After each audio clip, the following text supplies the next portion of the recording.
hearty welcome to one and all. We're in the car for episode 169 of the Confessions of a Not So Dangerous Mind podcast. I'd like to thank you all for spending some of your early Saturday evening here with me in New York. And if you're checking out this episode on the YouTube channel but haven't done so already, please click like, subscribe, comment, share, turn on those notifications. Or if you catch this episode on the audio platforms such as Spotify or iTunes, same general rule applies. Click like, subscribe, comment, share, turn on those notifications. So today we'll find the seventh entry into our ongoing series, Guilty Pleasure Movies. And this is another, and I say this a lot, but this is another Gen X standard, a movie that was not necessarily a box office hit, but was played on HBO and or Cinemax over and over and over, circa 1986-87. And the film is also notable for being the first starring role of somebody who would go on to be just about as bright a light as Hollywood has seen in the last 5 decades. The movie is the vampire comedy Once Bitten. The star is James Eugene Carrey, better known as Jim. Now, I didn't know anything about Jim Carrey when the movie Once Bitten first hit HBO, and I don't think that anyone else did, when I say anyone else, in my circle. But the movie hit, and a whole bunch of us must have seen it, would have been in 6th grade. We must have seen it at right around the same time, because suddenly everyone was talking about this movie and its star. This guy is amazing. I've never seen anybody do this. Like, he seems like a special effect. This guy's crazy. Whatever. Where did he come from? Now, Jim Carrey is Canadian by birth, and his early story that he told about himself is that his father was a genius, was the funniest person he ever knew, including himself and anybody else he met along the way in Hollywood. Now, maybe he was exaggerating, maybe he wasn't, but Carrey's telling of the story is that his father did not go after his dream, didn't really make any attempt to do anything with his incredible gifts for comedy.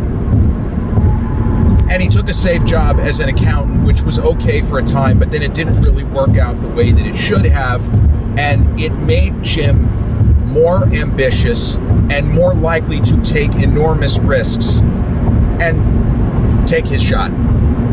So sometime before Once Bitten, it may have been just about to go into production. This I'm not sure of. But Jim was on a TV show called Duck Factory, which was not that successful, but it got him noticed. And right around the time he was promoting Duck Factory, and this is an amazing historical thing to ponder, he was invited on to The Tonight Show. And this is like OG Tonight Show. This is Johnny Carson. 40 years ago, a very young and green and nervous and scared-looking Jim Carrey was invited to appear on The Tonight Show. And Johnny had a long way to go. Johnny hosted The Tonight Show for another 8 years after Jim Carrey's appearance. It's not like he was coming to the end of the line. He had a long way to go, a number of years left. And this particular set is on YouTube, and it is an extraordinary time capsule, because it shows the genius. It shows him at the very beginning, maybe not 100% certain that his material was going to play, that he was going to bomb, who knows.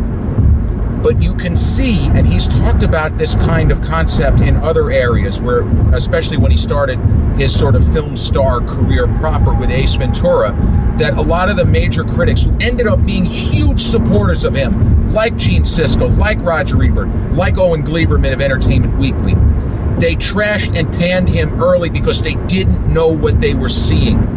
It was so different, they just didn't get it. And when Jim Carrey starts his set on The Tonight Show for Johnny and the studio audience, the first couple of minutes, you can tell the audience is not, it's not landing, because they're seeing something they haven't seen. He's doing music stuff.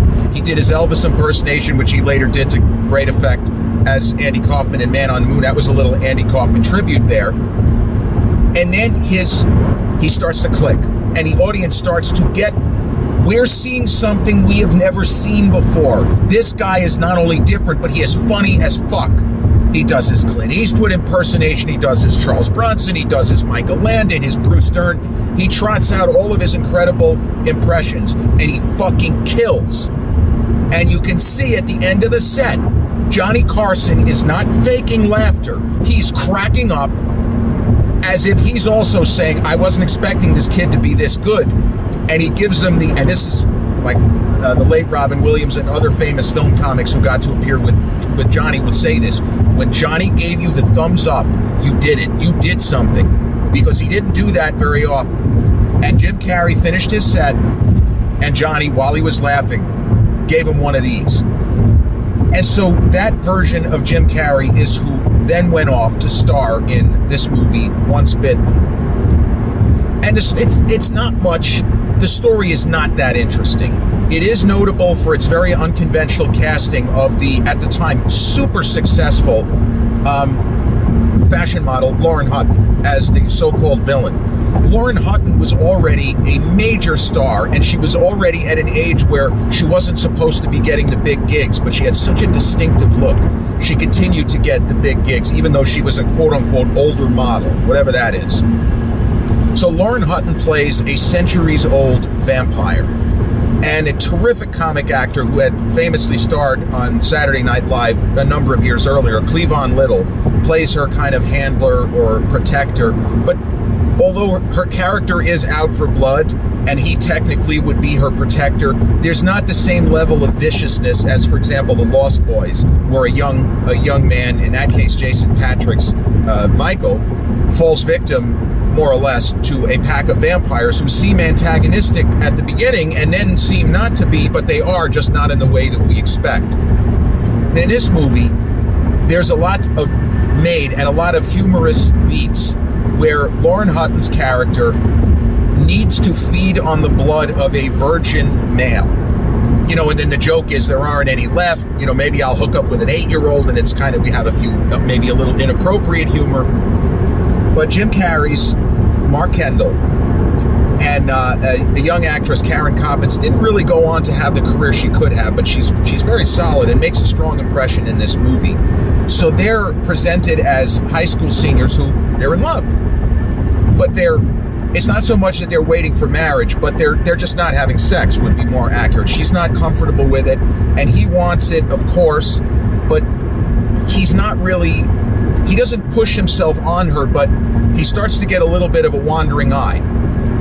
And unfortunately, or fortunately for the sake of the story, he kind of lands in the lap of Lauren Hutton's Countess. It's kind of funny they call her the Countess, you know, Count Dracula, Countess, whatever, like Dracula's daughter back in the day. So they have what he thinks is a sexual experience. He thinks that maybe he drank too much and blacked out and doesn't remember having sex, but that's not really what happened. What happened was she took some of his blood and she turned him into more or less like a half vampire.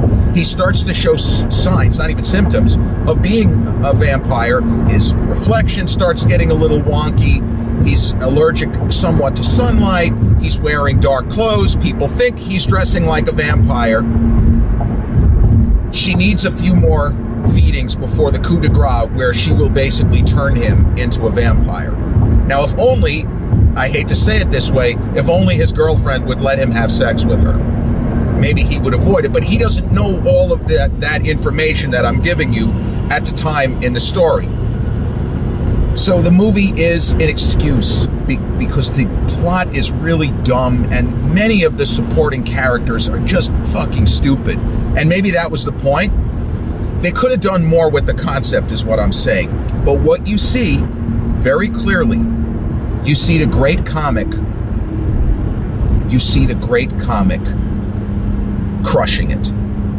And somebody whose talent is not normal, even by the standards of great film comedians. Like you throw prime Ben Stiller, Steve Carell, even let's say a super young Robin Williams, the Mork and Mindy Robin Williams. I don't care who you have, Chris Farley, whoever you like, you throw them into this role and the movie is atrocious and doesn't work. to see this great comic as a kid, he's 22, 23 when he made this movie, straining and fighting for every possible smile, chuckle, laugh. He is giving it everything he has. And the closest antecedent to this, where you see him with material that's maybe not that great, but he's so dominant on screen that he's making the story work. He's making it funny because you never know what the fuck he's going to do. Liar, liar. And this was a movie, for example, that Roger Ebert couldn't get enough of and loved the fact that Carrey gives so much of himself to that role. And in this movie, I don't know that he necessarily had like a radar sense in knowing the film was going to be a piece of crap if he didn't do this. But you see him stretching and spinning and doing everything possible to make this kind of weak script work, to make his character stand out, to work on and have good chemistry with his co-star, because I feel like they really did have good chemistry, and his scenes with Lauren Hutton are solid. He is way better than the material. And it's not the first time that he makes a film sing in parts, because he's just so damn good. He's so talented that he's able to get laughs. You know, there's a scene where he dances, and it's just phenomenal. There's nothing on the page, and he's riveting in a comedic way, but also in a, how is he contorting his body like this? Is this a special effect? What are we looking at here? So the kind of will they or won't they angle, if you will, is will the Countess turn him before he and his girlfriend have sex? And needless to say, I'm not really giving much of a spoiler. The movie would be a different kind of film. It would not be pitched as a comedy if, in fact, the Countess succeeds and turns poor Mark Kendall into a vampire. This film, though, is very entertaining, and for what it did in terms of Jim Carrey's career, it gave him great demo reel, even though my guess is a lot of people who saw the movie didn't like it, but they really liked him. And he continued to do his stand-up. He had a successful stand-up set that aired on Showtime right around the late 1980s called Jim Carrey's Unnatural Act, where he did a lot of the stuff, similar things that he did on Carson, and he was incredible. So, as I say, all of us, all Gen Xers who watched this movie, I don't remember anybody who saw this movie and said it was anything other than, holy shit, this fucking film is great. He followed up Once Bitten. Again, I'm making an assumption. Francis Coppola had to have seen Once Bitten, and maybe he thought the film was complete trash. Maybe he thought it was absurd, preposterous, it's horrendous, but he very clearly thought the star had something, because he cast Jim not long after Once Bitten hit. Jim was cast in a very big supporting role in kind of an under the radar, and I think it's a great movie. It came out in the shadow of Back to the Future. That may have been part of the reason it didn't make as much of an impression. But Francis Coppola's film from 1986, starring Kathleen Turner and a very young and screamingly funny Nicolas Cage. And also, Joan Allen is in the movie, future 3-time Oscar nominee and a fucking home run hitter. So Jim Carrey in a supporting role with the confidence of, hey, Coppola cast me, I got to be doing something right.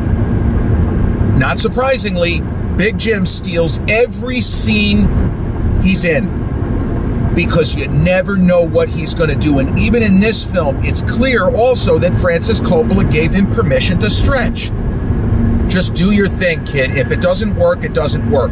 Because there are moments that Jim Carrey does things and does body contortion stuff that we saw in later movies, repeatedly in later movies. There's no way they were in the script. How would they have thought of it in the first place to come up with this shit? So Peggy Sue Got Married, he's great. And that's not a guilty pleasure movie. As Once Bitten is a guilty pleasure movie, because it's, if we're being honest, objectively, it's a lousy movie. But he's great, and his performance is so strong, it's worth seeing for him and him alone. So after Peggy Sue Got Married, Jim continued to work in Hollywood, and then, as many of you know, he eventually got In Living Color. But he got to work with another legend not that long after Peggy Sue Got Married, Clint Eastwood. Now, Clint, same as Coppola, had seen he'd seen his stand-up. He loved, you see, this is the thing. You wouldn't necessarily know that Clint Eastwood would have a big sense of humor about himself. Yeah, he's really old now. He's going to be 94 next month. I know that, but that's not what I mean. In many of his movies, his characters are serious. They lose their temper, Dirty Harry, whatever it is. You wouldn't automatically say Clint Eastwood has a sense of humor about himself. Well, Clint apparently loved Jim Carrey's various multi-level impressions of him. He thought they were fucking great. And he loved what Jim did, apparently, in Once Bitten, and holding his own with a big cast and some home run hitters, Oscar nominees and winners themselves, of course, Nick Cage, in Peggy Sue Got Married, and he was not cowed, he was not intimidated, he nails every line, he hits his marks perfectly, and when he's on screen with Cage, we see Jim. Cage kind of recedes into the background, even though he gives a very distinctive performance, which was polarizing and to some extent still is. Another one of those kind of Nick Cage where he goes nuts performances. But Jim tells a story about his experience working with Clint in the movie was The Deadpool. And Jim was cast, and he's only in the first third of the movie. I don't want to give it away for those who haven't seen it. It's a very solid film. It's the fifth and final Dirty Harry movie.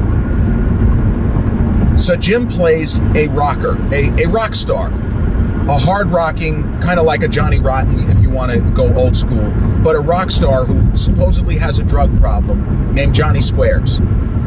And in the world of the movie, Johnny Squares sings Welcome to the Jungle. Like that's his song. The Guns N' Roses song was used for the movie's soundtrack. And obviously that's a kick-ass, and it's pretty much the signature for me. It's still the signature for Guns N' Roses, although some people might argue you could be mine, but you're way at, that one. So Jim tells the story that his part was even smaller as written on the page.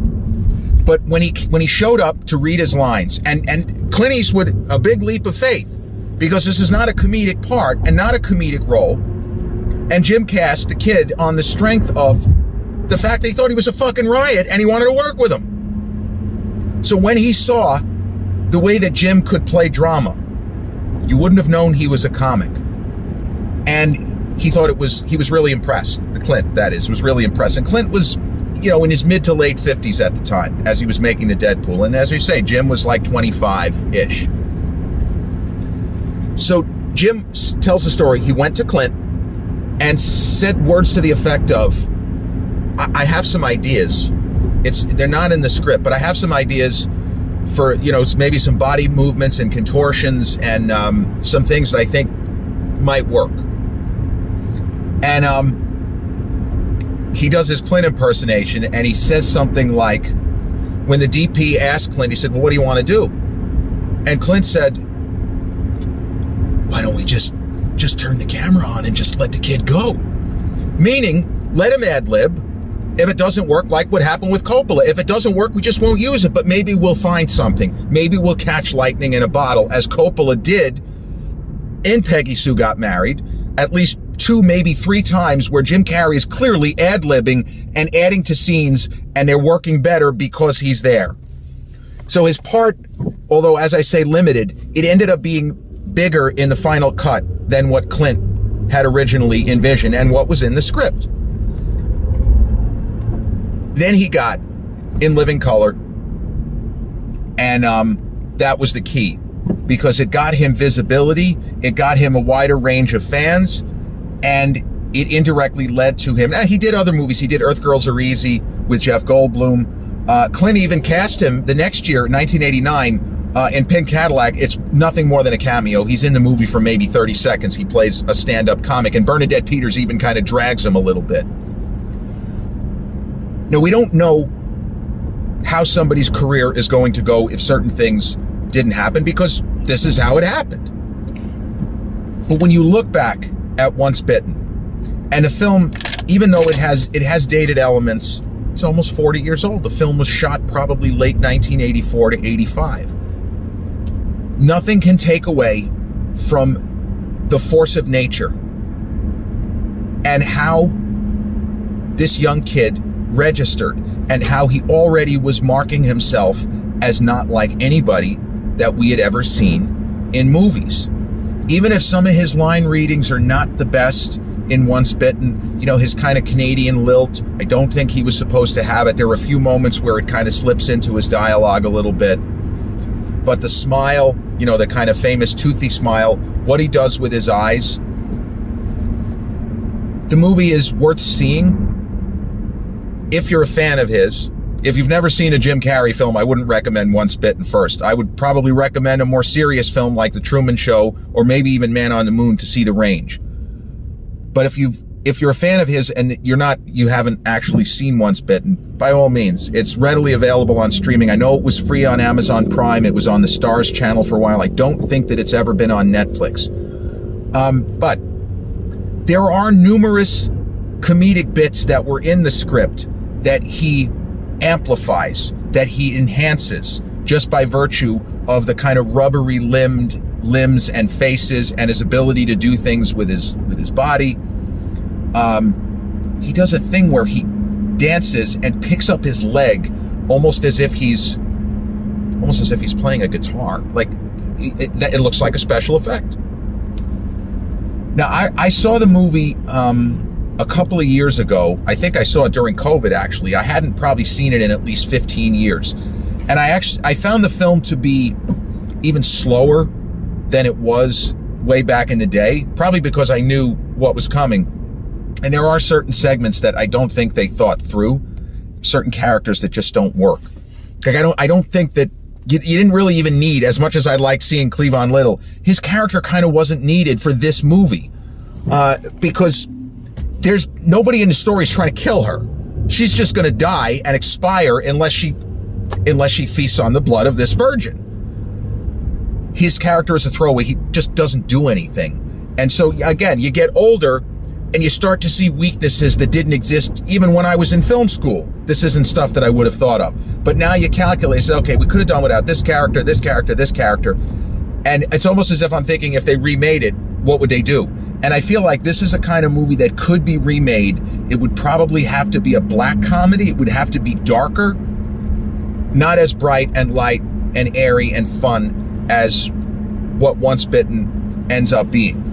So if we're just going to assess Jim Carrey's, the movies that are more or less just for laughs, which I would say the first two Ace Ventura films, The Mask, more or less, The Mask, Me, Myself, and Irene, Fun with Dick and Jane, in that realm. I think Fun with Dick and Jane is shit. I don't like it at all. So I would classify Once Bitten as his second weakest, Hollywood level comedy when he's the star. But there are some people who really like Fun with Dick and Jane. I thought it was really bad. And Yes Man I didn't like that much, but I would put Yes Man above Once Bitten just because, and Liar Liar, definitely better than Once Bitten. You start remembering all of these. But I do think that Once Bitten is worth seeing. It is a film that I can revisit. There are so many great moments just because of him. He makes the movie. The guy is fucking magic, especially at that age, as he was trying desperately to be noticed, and he had been noticed, but now he was trying desperately to stay noticed, and it worked. Getting to the opportunity to make a movie with Coppola, to make a movie with Clint, and then to work with the Wayans brothers and become a TV star in his own right before his movie career blew up in 1994 with Ace Ventura, The Mask, and Dumb and Dumber in the same year. And then the Ace Ventura sequel in 95, big hit, and Batman Forever, in which he played the Riddler, huge fucking hit. The superstardom happened fast, but the stardom took years. And Once Bitten is a key component of the extraordinary last 40 years in the career of James Eugene Carrey. Entry number 7 in our continuing series, Guilty Pleasure Movies, 1985's Once Bitten, starring the amazing, indefatigable Jim Carrey. This has been episode 169 of the Confessions of a Not So Dangerous Mind podcast. I'd like to thank you all for spending some of your Saturday evening with me here in New York.